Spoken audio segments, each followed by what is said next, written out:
उज्जैन जिला सिर्फ मध्य प्रदेश के नक्शे में दिखने वाला एकमात्र जिला नहीं है जिसे कह दिया जाए कि यह जिला है, बल्कि सूबे के मुखिया मोहन यादव का गृह क्षेत्र भी है। उनका अपना गढ़ कहा जाता है। लेकिन इसी वीआईपी क्षेत्र के बड़नगर से जो खौफनाक हकीकत निकलकर सामने आई है, उसे सुनने के बाद में हर कोई सहर गया। उसने सरकार के महिला सुरक्षा और साथ ही साथ यहाँ पर आदिवासी कल्याण के जो दावे किए जा रहे हैं उसके परखच्चे भी उड़ाकर रख दिए। जब सूबे के राजा के अपने गृह क्षेत्र के अंदर एक आदिवासी महिला की अस्मत आधी रात को सरेआम तार तार कर दी जाती है, गैंगरेप हुआ है उसके साथ में। भोपाल में बैठे उस समय हुक्मरान जितने भी लोग हैं वह कानून व्यवस्था के कसीदे भी पढ़ रहे हैं। मुख्यमंत्री मोहन यादव भी आए दिन मंच से हुकार भरते हैं कि अपराधियों को बिल्कुल भी नहीं बख्शा जाएगा, लेकिन उनके ही गृह क्षेत्र के अंदर वह बुलडोजर चलाने की भी बात करते हैं कि अपराधियों के घर के अंदर बुलडोजर चला दिया जाएगा। लेकिन क्या बदमाशों में इसके बाद में भी खौफ पैदा करने में जो मध्य प्रदेश की सरकार है वह नाकाम हुई है? क्या अपराधी इतने ज्यादा बेखौफ हो गए हैं कि वह बंदूक की नोक पर मासूम बच्चे के सामने उसकी मां की चीखें दबा देंगे? क्या सरकार के यहाँ पर जो खुफिया एजेंसी है और पुलिस है वह सिर्फ नेताओं की अगवानी और उनके आगे पीछे घूमने के साथ ही झांकीबाजी करने के लिए तैनात की गई है? जमीनी हकीकत पर लोग परेशान हैं। क्या उज्जैन के ग्रामीण इलाके की जो जनता है वह जो बेखौफ भेड़िए हैं जिनके ऊपर क्या रहमो करम का पुलिस के द्वारा छोड़ दिया गया है कि जाइए आप करिए जो आपको करना है? घटना 18 जून के रात करीब 12 बजे की है। ग्राम अमला, जहां पर एक खेत के अंदर एक आदिवासी परिवार झोपड़ी बनाकर रह रहा था, सालों से रह रहा था, वहां पर खेत की रखवाली भी करता था। देर रात करीब 5 बदमाश खेत के अंदर पवन चक्की की कीमती वायर चोरी करने के इरादे से घुस गए थे।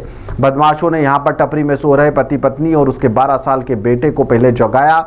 उसके बाद में आरोपियों ने उसके पति को घसीटकर वह बाहर ले गए।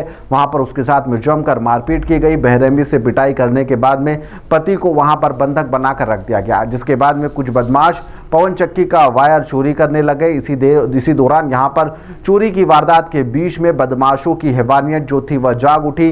चोरी के ठीक बाद में बदमाश वापस लौटे और टपरी के अंदर जहां पर महिला अपने बच्चे के साथ में खौफ के साये के अंदर डूबी हुई थी, दुबकी हुई बैठी हुई थी, बदमाशों ने महिला और उसके बेटे को खींचकर पास की झाड़ियों में ले गए उसके साथ में, और यहां पर बंदूक की नोक पर मासूम बच्चे को डराया गया और उसकी आंखों के सामने ही मां के साथ में दरिंदगी को अंजाम भी दिया गया।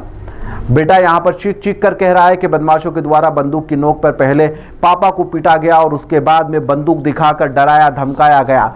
वह चिल्लाया तो उसे जान से मारने की भी धमकी दी गई। इसके बाद में मेरी आंखों के सामने ही 2 से 3 लोगों ने बारी बारी से मां के साथ में गलत काम तक कर दिया। वारदात के बाद में पीड़ित परिवार जैसे तैसे थाने पहुंचा और यहां पर पुलिस को अपनी आपबीती सुनाई। लेकिन इस मामले में अब पुलिस का रवैया भी सवालों के घेरे में। सोचिए आप, बड़नगर पुलिस का जो रवैया सामने आया है वह सरकार की नीयत पर भी बड़ा सवाल खड़ा कर रहा है।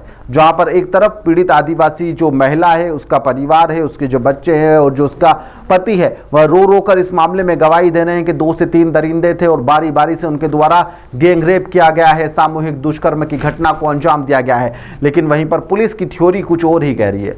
पुलिस अपनी थ्योरी में एक ही बदमाश यानी कि अज्ञात उसे बताकर इस कृत्य को अंजाम देने की बात कह रही है।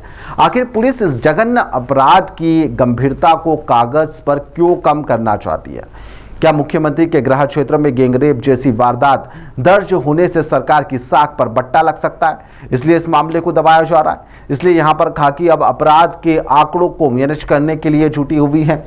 आदिवासियों के पैर धोकर पीकर राजनीति करने वाली सरकार के राज में एक पीड़ित आदिवासी बच्चे के बयान को पुलिस क्यों झुठलाने पर तुली हुई है?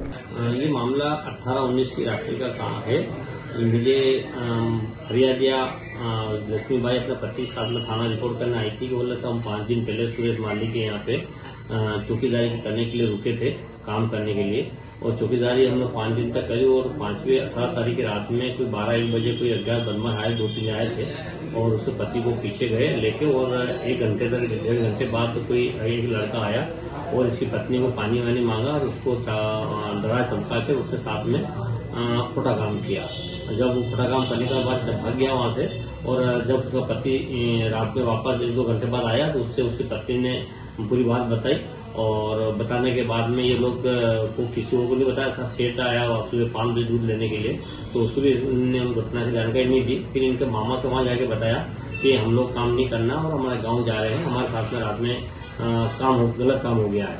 तो फिर उनने अपने सेठ को बताया, तो सेठ वहाँ पे इंदौर गया हुआ था, तो इंदौर कल शाम को उनको लेकर आया वो, और उसकी रिपोर्ट पर से हमने 376 की अज्ञात व्यक्ति के खिलाफ कार्रवाई की और विवेचना लिया गया है, वो खोजबीन कर रहे हैं। जी सर, बताइए कितने लोगों द्वारा ये दुष्कर्म की घटना को अंजाम दी? महिला एक व्यक्ति की पुष्टि कर रही है। जी सर, इसमें बताए कहीं चोरी करने आए थे, उस दौरान ये पूरा घटना हुई या फिर क्या अलग एंगल से जांच की जाएगी? ये 2 एंगल है इसमें। एक चोरी का एंगल है, पवन चक्की की तार खंभों पे लगा रहे हैं, वहां से 100-200 मीटर दूर पीछे खंभे हैं, उसके तार वहां पे लगे हुए थे, वो नहीं है, वो चोरी होना बता रहे थे, उसकी कोई रिपोर्ट अभी करने नहीं आए हैं उनकी कंपनी वाले। और ये एंगल है 317 वाला, ये अपने सुरेश माली के कुएं पर खाली था अलग।